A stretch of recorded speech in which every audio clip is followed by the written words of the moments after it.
যা দিনকাল পড়েছে তাতে আমার চালাকি সবাই বুঝতে পারছে। আমি আর কাউকে বোকা বানিয়ে নিজের স্বার্থ সিদ্ধি করতে পারছি না। আর এই চালাকির কারণে আমার তেমন কোনো বন্ধুও নেই, বড় একা হয়ে গেছি আমি। আবার নতুন করে কিছু একটা বুদ্ধি খাটাতে হবে আমাকে।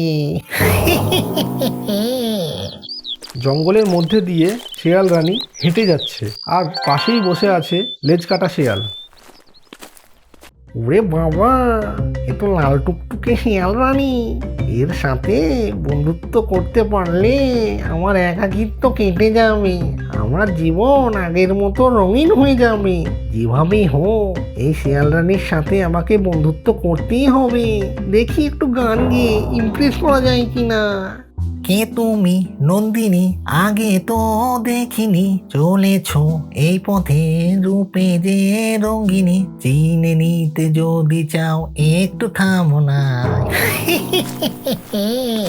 কি হচ্ছে এসব? জঙ্গলের মধ্যে একা একজন শিয়াল রানীকে দেখে গান গাওয়া হচ্ছে। কে রে তুই? হতচ্ছাড়া পাজি বদমাইশ লেজ কাটা শিয়াল। এই জঙ্গলে তোমার মতো সুন্দরী শেয়াল রানীকে দেখে আমার মন থেকে গান গাইতে ইচ্ছে হলো, তাই একটু গান গাইলাম। ভাবলাম তোমার সাথে যদি এভাবে বন্ধুত্ব আলাপটা সেরে ফেলা যায় তাহলে মন্দ হয় না। তাছাড়া আমি বড়ই একা এই জঙ্গলে, আমার তেমন কোনো বন্ধু নেই। হবে তুমি আমার বন্ধু? তাহলে দুজনে মিলে একসঙ্গে এই জঙ্গলের এ প্রান্ত থেকে ও প্রান্ত মনের সুখে ঘুরে বেড়াবো। হতচ্ছাড়া লেজ কাটা শিয়াল, তোর লজ্জা করে না একজন গৃহস্থ বাড়ির গৃহবধূর সাথে এইভাবে কথা বলতে? তুই আয়নায় নিজের মুখটা দেখেছিস? হ্যাঁ, রোজ দেখি তো, অনেক কিউট আমি। শিয়াল রানী, রাগ করো না। এই নাম তোর ওই নোংরা মুখে উচ্চারণ করবি না। এই নামে শুধুমাত্র আমার প্রাণের স্বামী শিয়াল পণ্ডিতই ডাকে। তাছাড়া তোর মতো নোংরা বদমাইশ পাজি শিয়ালের সাথে আমি কোন রকম বন্ধুত্ব করতেও চাই না। আমি তোর মতলব খুব ভালো করে বুঝতে পারছি। আমি তো তোমাকে কিছু খারাপ কথা বলিনি, আমি তো শুধুমাত্র বন্ধুত্ব করার কথা বলছি তোমার সাথে। আমি তোর সাথে কোনো রকম বন্ধুত্ব করতে চাই না। এখন আমার রাস্তা ছাড় এখান থেকে। এত সহজে তো রাস্তা ছাড়বো না রানী, আগে আমার সাথে বন্ধুত্ব করতেই হবে, না হলে আমি যে বড় একা, কেউ নেই আমার। পাজি লেজ কাটা শিয়াল, থাক, অনেক হয়েছে তোর সাথে বন্ধুত্ব। এতক্ষণ ধরে তোর বেয়াদবি সহ্য করলাম, আর নয়। তুই সোজা কথায় রাস্তা ছাড়বি না মনে হচ্ছে। এখন আমি যাচ্ছি বনের রাজা সিংহ মহারাজের কাছে তোর নামে অভিযোগ করতে, তারপর উনি যা বিচার করার তাই করবেন। শিয়াল রানী, প্লিজ তুমি এটা করো না। ওনার কাছে আমার নামে অনেক অভিযোগ রয়েছে। এরপর তুমি যদি আবার অভিযোগ করো তাহলে উনি আমাকে অনেক বড় শাস্তি দেবেন। তোর মতো নোংরা পাজি বদমাইশ শিয়ালের অনেক বড় শাস্তি হওয়া দরকার, কারণ তুই একজন গৃহবধূকে জঙ্গলে একা পেয়ে বিরক্ত করছিস ও খুব প্রস্তাব দিচ্ছিস। এই বলে প্রচণ্ড রেগে গিয়ে শেয়াল রানী ওই স্থান থেকে চলে গেল। শিয়াল রানী, ও শিয়াল রানী, আমায় একা ফেলে চলে যেও না, আমি যে বড় একা। যা, চলে গেল।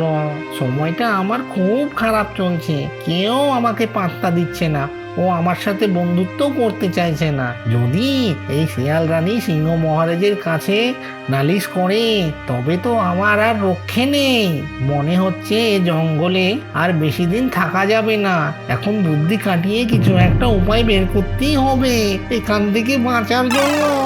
এদিকে প্রচণ্ড রেগে শেয়াল রানী সিংহ মহারাজের বাসস্থানের উদ্দেশ্যে যেতে শুরু করলো, এবং কিছু দূর যাবার পর সে সিংহ মহারাজের বাসস্থানে এসে উপস্থিত হলো। প্রণাম হয় সিংহ মহারাজ। আরে শিয়াল রানী, তুমি এখানে? কি ব্যাপার? সিংহ মহারাজ, আমি একটা অভিযোগ নিয়ে আপনার কাছে এসেছি। দয়া করে আমাকে সাহায্য করুন, তা না হলে জঙ্গলে আমাদের মতো গৃহবধূদের থাকা দায়ী হয়ে যাবে। এত চিন্তা করো না শিয়াল রানী। আচ্ছা, আমি তোমাকে সমস্ত রকম সাহায্য ও সহযোগিতা করব। আগে তুমি বলো তোমার কি হয়েছে। আমাদের এই জঙ্গলে এক পাঁচ পাঁচই বদমাইশ লেজকাটা শিয়াল আছে, যে কিনা আমাকে আজ সকালে একা পেয়ে খুবই বিরক্ত করে, অনেক কুপ্রস্তাব দিয়ে আমার সম্মানহানি করার চেষ্টাও করেছে। তাই আমি এই পাঁচই বদমাইশ শিয়ালের কঠোরতম শাস্তির দাবি জানাচ্ছি আপনার কাছে। ওকে এমন শাস্তি দিন যেন আর কোনোদিন কাউকে বিরক্ত না করতে পারে এবং কারোর সম্মানহানিও না করতে পারে। শিয়াল রানী, তুমি একদম চিন্তা করো না, আমি ওর কঠোরতম শাস্তির ব্যবস্থা করছি। ওর নামে বনের অনেক পশু পাখি অভিযোগ করেছে আমার কাছে। এইবার বেটা লেজ কাটা শিয়ালের কিছু একটা কঠোরতম শাস্তির ব্যবস্থা করতেই হবে। তুমি নিশ্চিন্তে বাসায় ফিরে যাও, আমি ওর শাস্তির ব্যবস্থা করছি। এই, কে আছিস? যা গিয়ে লেজ কাটা শিয়ালকে ধরে নিয়ে আমার কাছে। বেটা খুব বেড়েছে, এবার ওকে একটু সোজা করতে হবে। সিংহ মহারাজ, আপনাকে অনেক অনেক ধন্যবাদ আমাকে সাহায্য করার জন্য। এখন আমি আসছি। এই, কে আছিস? এদিকে আয়। সিংহ মহারাজের ডাক পেয়ে ভাল্লুক এসে উপস্থিত হলো গুহার মধ্যে এবং বলল, আমায় ডাকছেন সিংহ মহারাজ? শোনো, ওই পাশের জঙ্গল থেকে লেজ কাটা বজ্জার শেলটাকে ধরে নিয়ে এসো আমার কাছে। বেটা আবার খুব চালাকি ও বদমাইশি শুরু করেছে, এর একটা কিছু ব্যবস্থা করতেই হবে। হ্যাঁ মহারাজ, এর আগে অনেকেই অভিযোগ করে গেছে ওর নামে আপনার কাছে। যাও, তাড়াতাড়ি ওকে ধরে নিয়ে এসো আমার কাছে। এদিকে এক টিয়া পাখি গুহার বাইরে গাছের ডালে বসে এই সমস্ত কথা শুনছিল। সে মনে মনে ভাবলো, শেয়ালকে যদি এই খবরটি দেয়া যায় তাহলে শেয়াল হয়তো এ যাত্রায় বেঁচে যেতে পারে। তাই সে এখান থেকে উড়ে গিয়ে শেয়ালের কাছে এসে উপস্থিত হলো এবং সে শিয়ালকে বলল, এই লেজকাটা শিয়াল, তাড়াতাড়ি পালা এখান থেকে, না হলে কোথাও লুকিয়ে পড়। সিংহ মহারাজের আদেশে ভাল্লুক ভাই আসছে তোকে ধরতে। এই মরেছে, এবার আমি কি করব? যাই গিয়ে লুকিয়ে পড়ি ওই ঝোপের পিছনে। মোটা নির্বোধ ভাল্লুক যখন এখানে এসে দেখবে আমি নেই, ও এমনি চলে যাবে আমাকে না পেয়ে। যাই তাড়াতাড়ি লুকিয়ে পড়ি। ভাল্লুক শেয়ালের খোঁজে জঙ্গলের ভেতর যেতে শুরু করলো এবং শেয়াল যেখানে থাকে সেখানে এসে উপস্থিত হলো। এদিক ওদিক দেখে ভাল্লুক বুঝতে পারলো যে শেয়াল এখানে নেই। তাই সে কিছু একটা মনে মনে চিন্তা ভাবনা করে বলল, মনে হয় লেজকাটা শিয়াল আগেই খবর পেয়েছে আমি আসছি ওকে ধরে নিয়ে যেতে, তাই হয়তো সে ভয়ে কোথাও লুকিয়ে পড়েছে। শোন, বেশি চালাকি করিস না আমার সাথে, সোজা কথায় আমার সাথে চল সিংহ মহারাজের কাছে।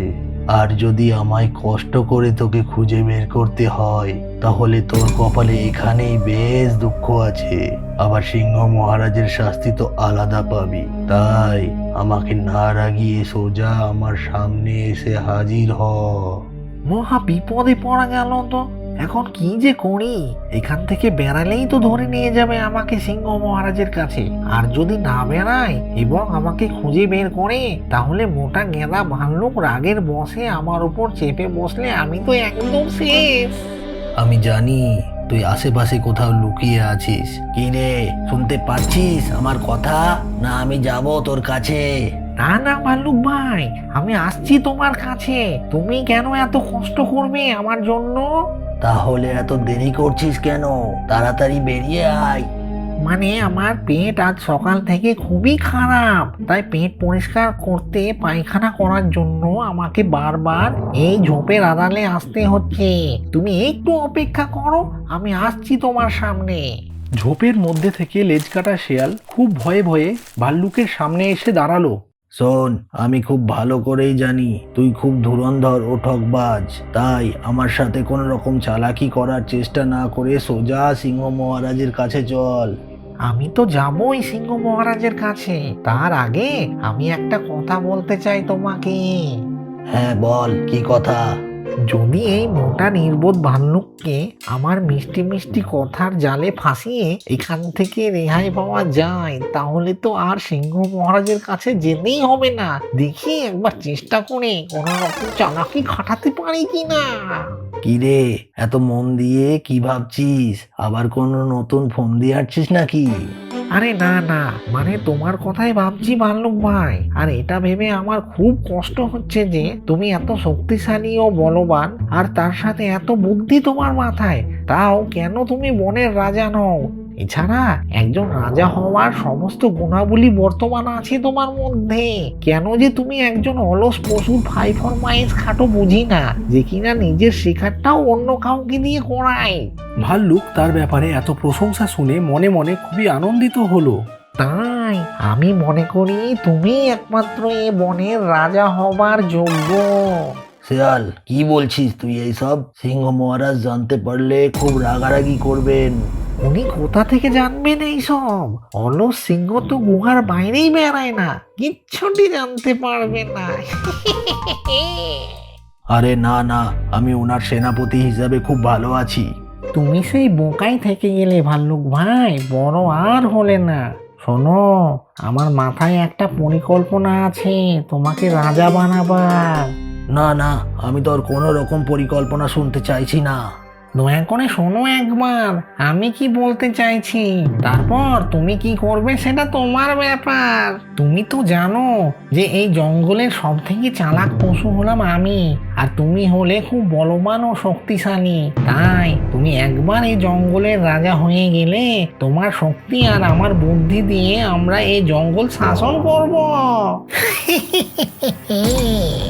লেজ কাটা ধুরন্ধর শিয়াল, আমি তোকে খুব ভালো করেই চিনি, তাই তো ভালুকের পেছনে পেছনে এসে ওই ঝোপের আড়ালে বসে আছি। দেখি এখন তুই কত চালাকি করতে পারিস।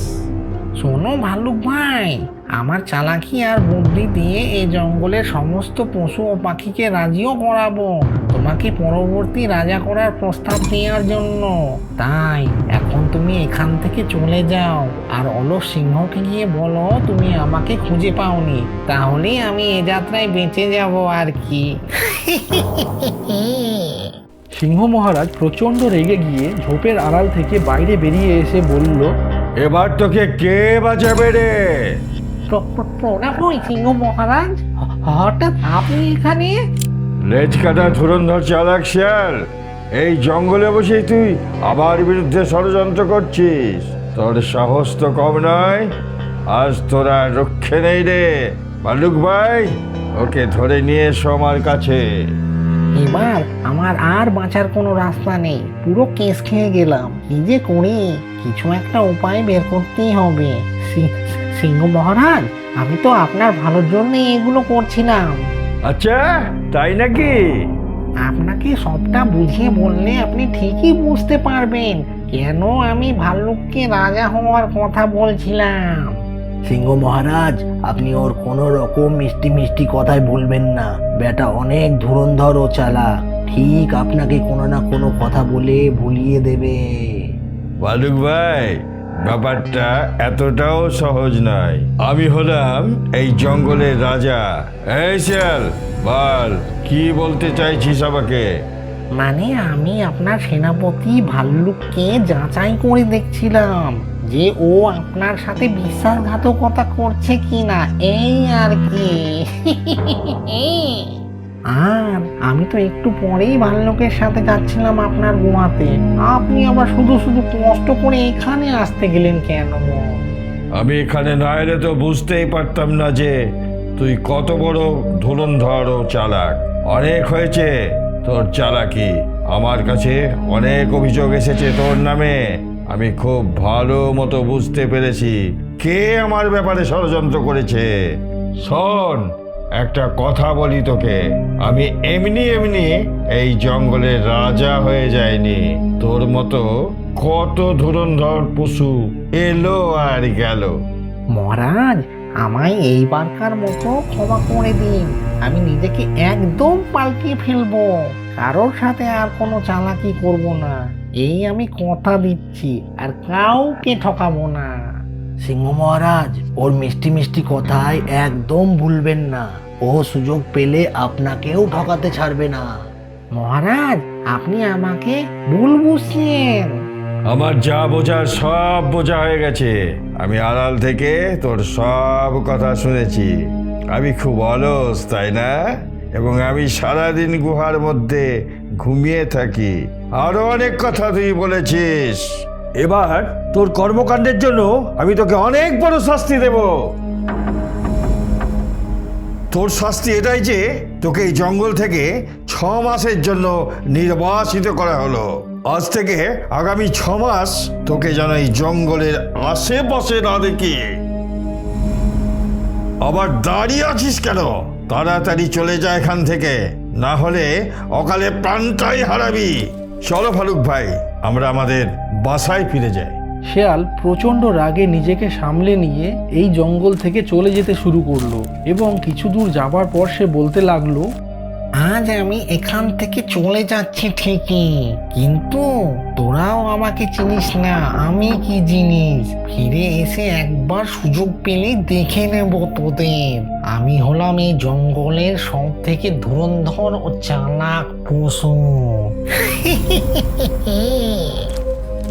বন্ধুরা, ভিডিওটি যদি আপনাদের ভালো লেগে থাকে তবে ভিডিওটিতে একটি লাইক দিয়ে চ্যানেলটি সাবস্ক্রাইব করে বেল আইকনটি প্রেস করে আমাদের পাশে থাকুন। আপনাদের একটি লাইক ও সাবস্ক্রাইব আমাদের এই ধরনের ভিডিও বানাতে অনেক অনেক মোটিভেট করবে। ধন্যবাদ সকলকে, ভালো থাকবেন। ফিরছি খুব তাড়াতাড়ি আর একটি মজাদার নতুন গল্প নিয়ে।